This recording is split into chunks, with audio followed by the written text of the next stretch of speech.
Let's discuss conformational isomerism in butane. हमने last lecture में discuss किया इथेन के कन्फर्मेशनल आइसोमर। इथेन में दो कार्बन है,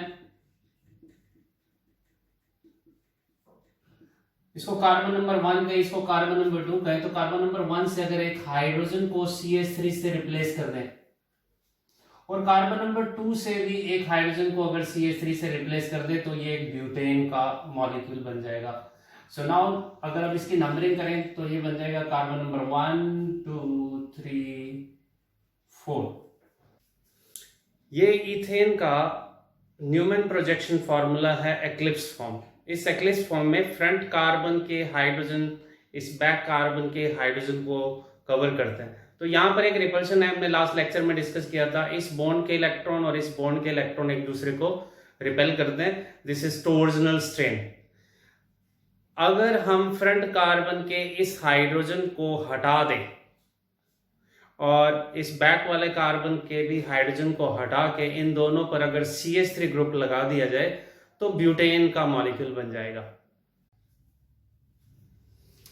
तो इस तरह से हाइड्रोजन को मेथिल ग्रुप से रिप्लेस करने पर हमारे पास एक ब्यूटेन का मॉलिक्यूल मिल गया। ये कार्बन 1 CH3 ग्रुप, ये कार्बन 2 CH2 ग्रुप, ये 3 नंबर CH2 ग्रुप और ये 4 नंबर एक CH3 ग्रुप। अब हम इस कार्बन नंबर 2 3 के बॉन्ड को अपनी आंख के सामने देखें तो अब हमारे पास ये ब्यूटेन की एक्लिप्स फॉर्म है। न्यूमैन प्रोजेक्शन फार्मूला के अंदर ये एक्लिप्स फॉर्म है। ये फ्रंट कार्बन का CH3 2 नंबर पे जो CH3 लगा हुआ है और ये 3 नंबर कार्बन पे जो CH3 लगा है, ये एक दूसरे को बिल्कुल कवर कर रहे हैं अगर हम फ्रंट से देखें। तो अब यहाँ पर एक नया स्ट्रेन भी प्रोड्यूस हो गया।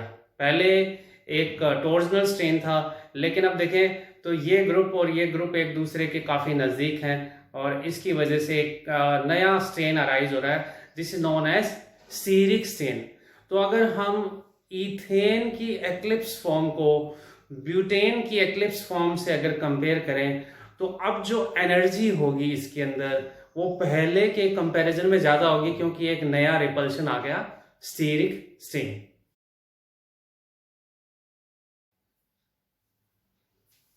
ये ब्यूटेन की मैक्सिमम अनस्टेबल स्ट्रक्चर है और ये C2C3 बॉन्ड के रोटेशन से स्टेबल हो सकती है।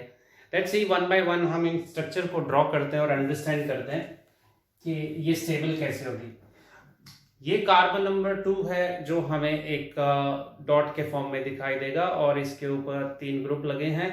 कार्बन नंबर दिस इज 2, इसमें ऊपर की तरफ CH3 ग्रुप है और 2 हाइड्रोजन लगे हैं। ये इसी तरीके से दिखाई देगा हमें, this is CH3 and these 2 hydrogen.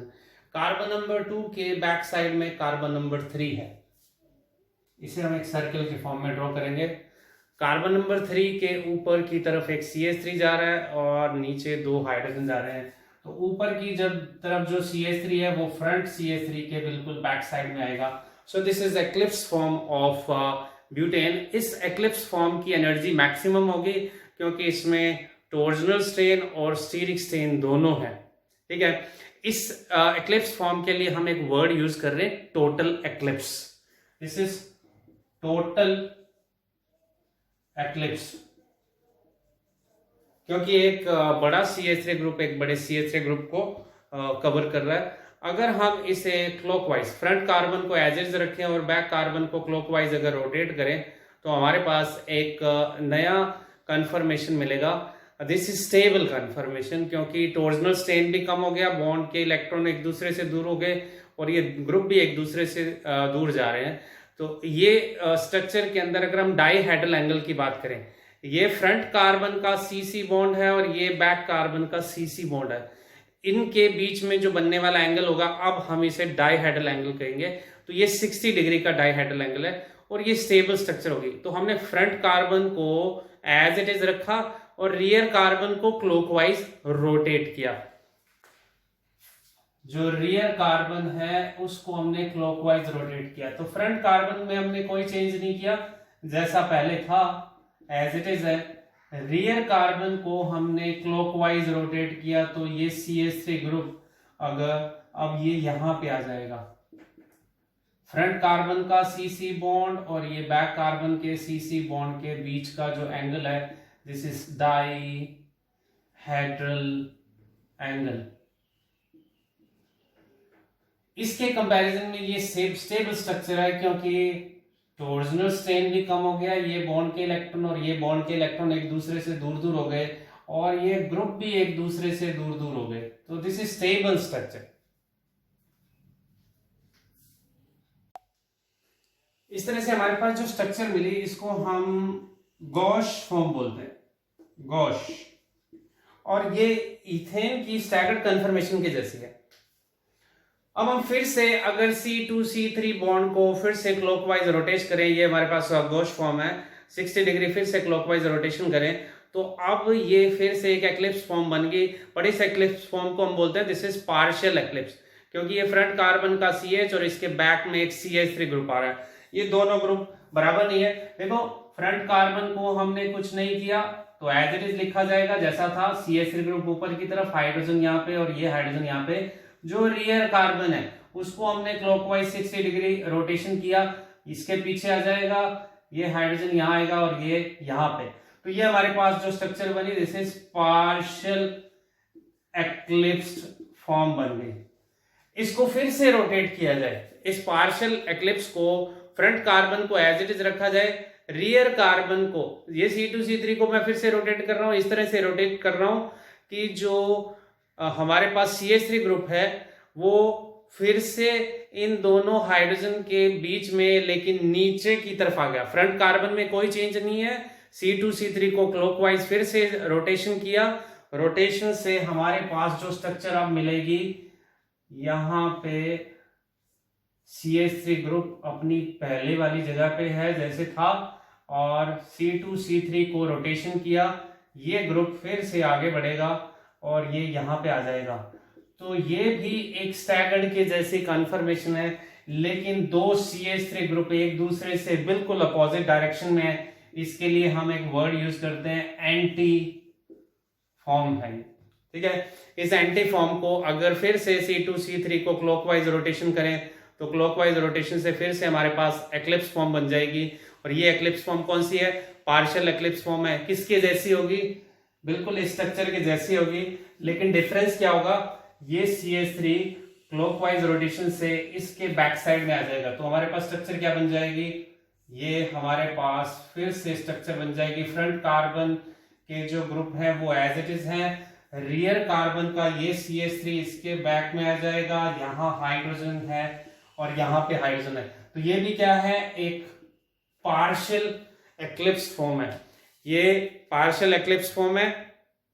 इस पार्शियल एक्लिप्स फॉर्म को फिर से अगर हम रोटेशन करें तो रोटेशन से ये फिर से हमारे पास गॉश फॉर्म के जैसी हो जाएगी, और गॉश फॉर्म के बाद फिर से अगर इसे रोटेट किया जाएगा तो ये अपनी ओरिजिनल स्ट्रक्चर में आ जाएगी 360 डिग्री रोटेशन के बाद, और फिर से टोटल एक्लिप्स बन जाएगी।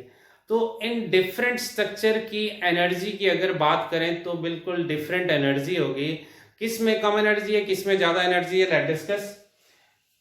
ये टोटल एक्लिप्स फॉर्म है। इसके अंदर दो तरीके का स्ट्रेन है, टॉर्जनल स्ट्रेन और स्टीरिक स्ट्रेन, दोनों ही मैक्सिमम है। जब हमने C2C3 बॉन्ड को रोटेट किया तो वो जो स्ट्रेन था वो रिलीज हो गया। ये कार्बन कार्बन बॉन्ड और ये कार्बन कार्बन बॉन्ड एक दूसरे से दूर हो गए, बल्कि ग्रुप एक दूसरे से दूर हो गए, तो इसके कंपैरिजन में इसकी एनर्जी कम हो गई। फिर से जब हम C2C3 बॉन्ड को क्लॉकवाइज रोटेशन करते हैं तो हमारे पास एक एक्लिप्स फॉर्म बनती है। ये एक्लिप्स फॉर्म इसके कंपैरिजन में स्टेबल है, क्योंकि यहाँ पे दो बल्कि ग्रुप एक दूसरे के बिल्कुल पास पास थे, यहां बल्कि ग्रुप पास पास नहीं है, तो इसकी एनर्जी इससे कम है, लेकिन इससे ज्यादा है क्योंकि ये स्ट्रेन फ्री है। ठीक है, इसके कंपैरिजन में ये स्ट्रेन फ्री है। यहाँ पे एक्लिप्सिंग है, यहाँ पे एक्लिप्सिंग नहीं है। फिर से अगर इसे रोटेशन किया जाए तो हमारे पास जो स्ट्रक्चर मिलती है, this is most stable structure. इसमें बल्कि ग्रुप एक दूसरे से मैक्सिमम डिस्टेंस पे है, और जो डाइहेड्रल एंगल है, अब डाइहेड्रल एंगल, हम किस डाइहेड्रल एंगल की बात कर रहे हैं यहाँ पर हम डाइहेड्रल एंगल की बात कर रहे हैं फ्रंट कार्बन का CC बॉन्ड और रियर कार्बन का CC बॉन्ड, इसके बीच में जो एंगल होगा ये 180 डिग्री का होगा।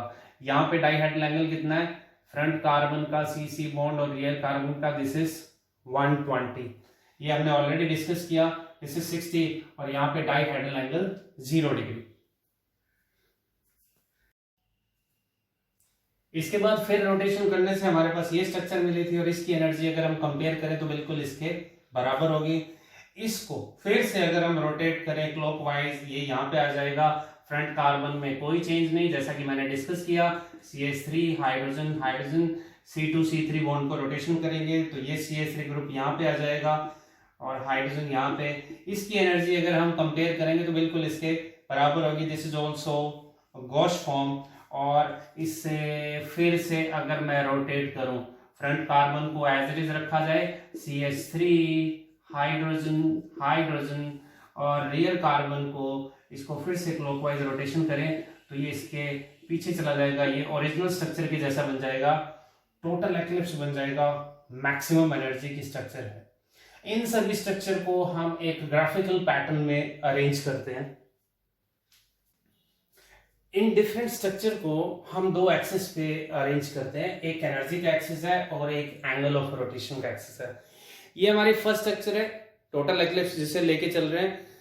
इस स्ट्रक्चर के एंगल को हम 0 डिग्री से स्टार्ट करते हुए हम C2C3 बॉन्ड को 60 डिग्री रोटेट करेंगे, जिससे अलग अलग स्ट्रक्चर बनेंगे। तो ये फर्स्ट स्ट्रक्चर है जिसे हम यहां पर शो कर रहे हैं। ये फ्रंट कार्बन है जिसपे CH3 हाइड्रोजन हाइड्रोजन और इसके बैक कार्बन पर CH3 और 2 हाइड्रोजन है।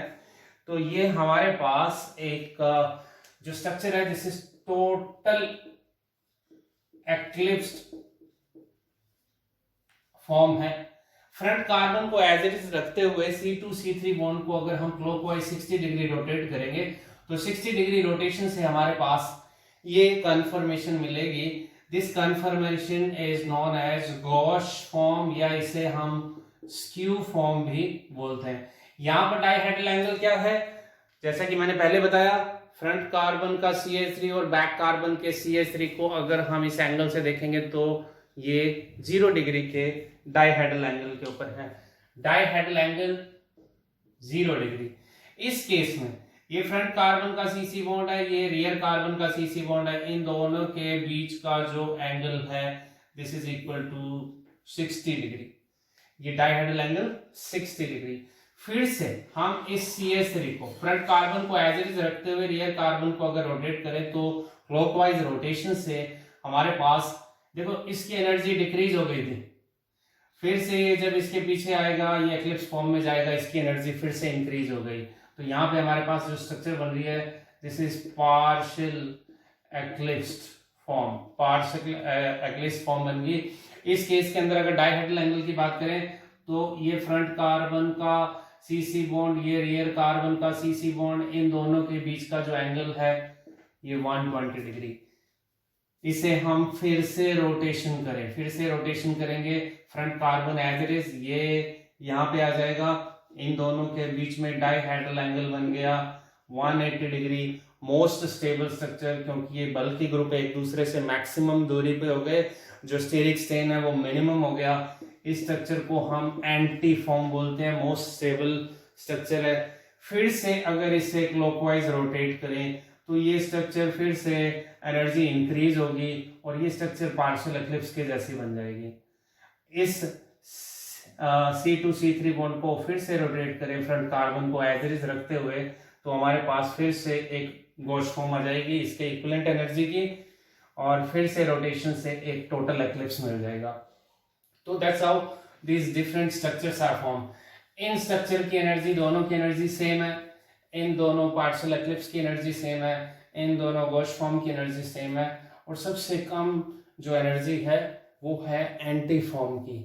अगर हम इनकी एनर्जी को कंपेयर करें तो एंटी फॉर्म के कंपैरिजन में टोटल एक्लिप्स की जो एनर्जी है वो 20 किलो जूल पर मोल ज्यादा है, और एंटी के कंपैरिजन में अगर मैं पार्शियल एक्लिप्स की अगर बात करता हूं तो जो एनर्जी का डिफरेंस है दिस इज 16 किलो जूल पर मोल। और इसी तरीके से अगर गॉस फॉर्म को देखें तो इसकी जो एनर्जी है अप्रोक्सीमेटली 4 किलो जूल पर मोल के बराबर है। That's how this is all about conformations of butane.